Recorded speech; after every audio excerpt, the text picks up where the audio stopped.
Hi, I'm Susan Lee. I'm a community planner here with the town of Frisco. We have gotten a group of community members together today to help to develop a set of shared community values. We listened at our Community Plan Kickoff on July 11th to a lot of things that people love about the town of Frisco. And so today we wanted to take all of that information and try to condense it into a set of shared community values. So we have Mike McCarthy here. He led us through a really interesting process to help us find out just what those community values are. Mike, can you tell us what we did?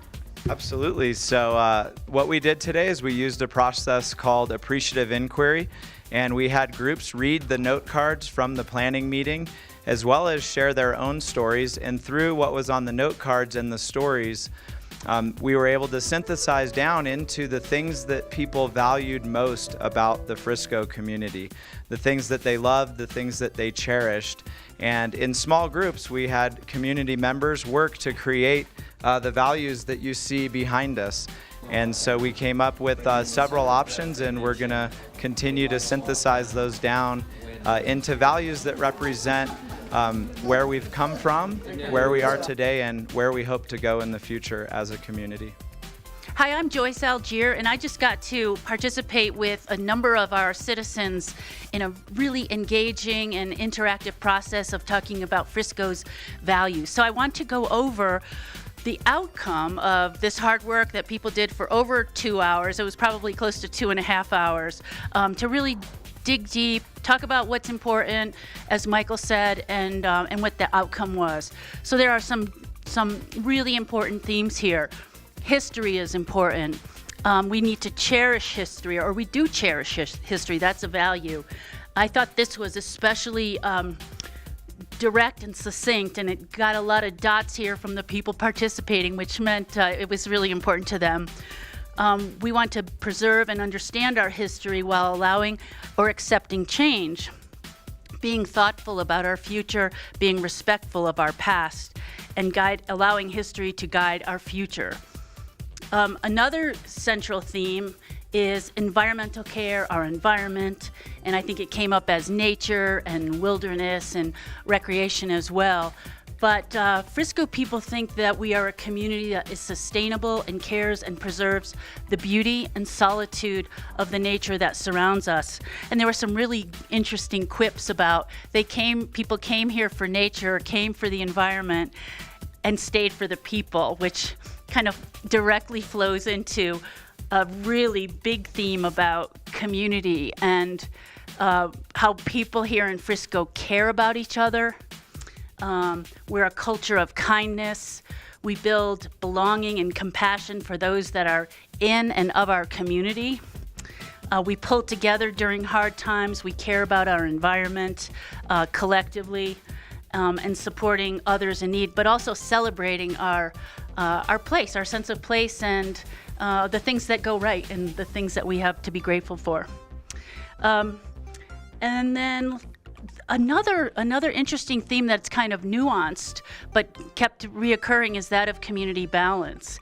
And I think when the groups were talking about that, it came up in several of the groups, was that about finding and maintaining who Frisco is by a sense of balance. We know we have a lot of visitors, we have second homeowners, but we want to make sure that locals, the whole concept of we are a local community, we care about our locals, we want to protect our locals, we want a high sense of quality here.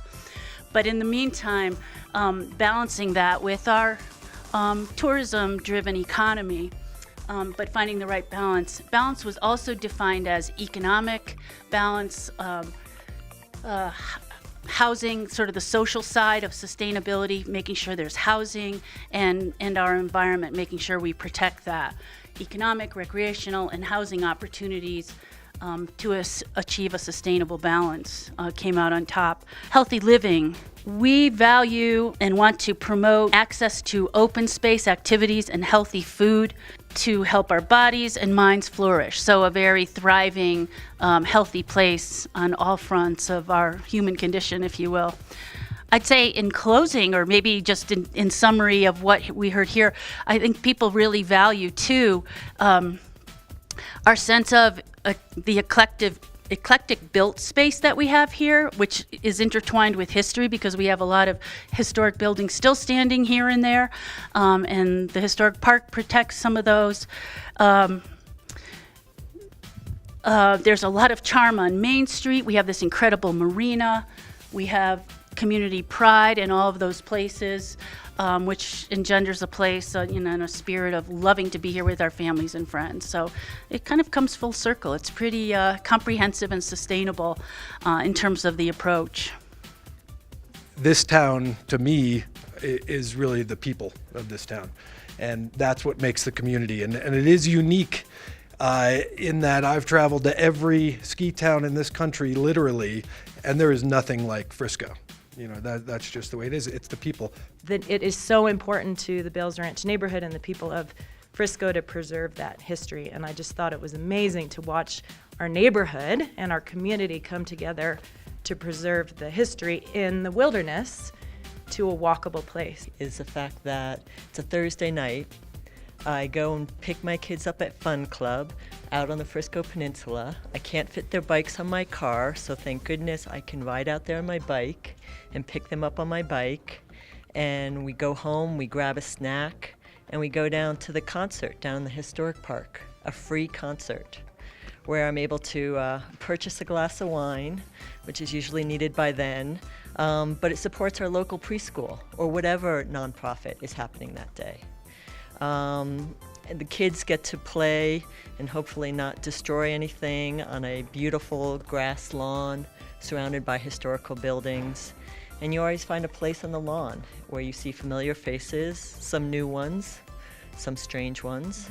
But it's a great benefit to the community for those visiting and for us who live here. And there's this woman standing at our public planters, which are just gorgeous and overflowing with petunias and all other kinds of things. And there is this woman who is sitting right there. Would you raise your hand, please, Kelsey? And she's deadheading the petunias on our public planters. And I could so identify with that because it's something I sometimes do too. But I thought, now there's a woman who really cares about her community to stand there while she's waiting and do something good for the town. So our next steps in the process are to take all of this information and compile it into some concise, important value statements for our community. And if you stay tuned to friscocommunityplan.com, you can find those value statements and see what you think of them for yourself. It'll also be on SCTV, so stay tuned. Thanks.